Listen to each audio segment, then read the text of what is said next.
안녕하세요. 사건사고와 보험 이야기를 다루는 채널 사건사고TV 김지훈입니다. 이번 시간에서는요, 교통사고로 흉터가 생긴 경우에 우리가 향후 치료비로 성형수술 비용까지 받을 수 있다는 사실을 설명드리고자 합니다. 이 성형수술 비용은요, 합의할 때 향후 치료비라는 항목으로 들어가게 되고, 보험회사에서도 이 향후 치료비 항목을 탄력적으로 운영할 수 있기 때문에 합의할 때 금액을 맞추기 위해서 잘 활용하는 담보이기 때문에 우리 피해자 입장에서도 이 향후 치료비 담보를 잘 활용하시면 합의금이 조금이라도 올라갈 수 있는데 도움이 될 수 있습니다. 그런데 이 향후 치료비는 우리 피해자가 주장하는 내용과 보험사가 인정하는 기준이 조금 다를 수가 있는데요. 예를 들어서 골절상을 입고 수술을 해서 수술 흉터가 20cm가 됐다고 칩시다. 그렇게 됐을 때 보험회사에서는 실무당 1cm당 10만 원 정도로 인정을 해요. 그래서 20cm 흉터가 있다고 했을 때 200만 원 정도 산정을 해줍니다. 근데 물론 이 말이 틀린 말은 아닙니다.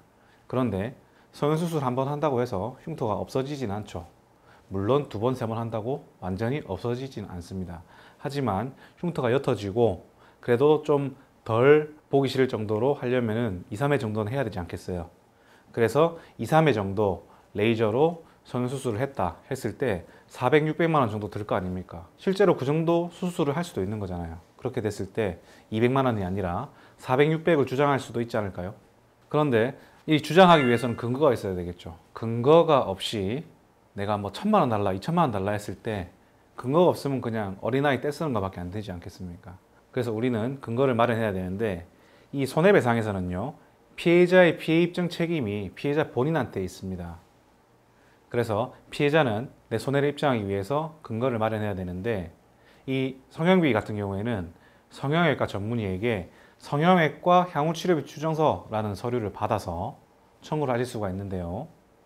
여기서 팁을 드리자면 의원급보다는 상급 종합병원인 대학병원급에서 성형외과 향후치료비 추정서를 받는 것이 금액적으로 유리합니다. 당연히 큰 병원일수록 좋은 장비가 있을 것이고 병원비가 비싸겠죠. 피해자가 성형수술을 하는 것은 본인 선택 아니겠어요. 물론 의원급에서 할 수도 있지만 큰 병원에서 할 수도 있는 겁니다.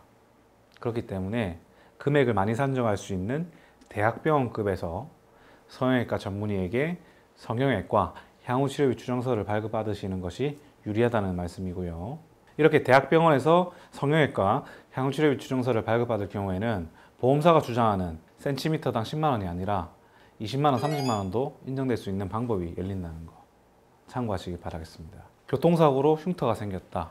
그래서 향후치료비가 궁금하다 하시는 분들은 위 전화번호로 문자나 전화 주시면 제가 상황에 맞게 자세하게 상담드리도록 하겠습니다. 영상 끝까지 봐주셔서 대단히 감사드리고요. 영상이 도움이 되셨다면 좋아요, 구독, 알림 설정 하셔가지고 계속 무료로 사건사고TV 채널을 시청해 보세요. 감사합니다.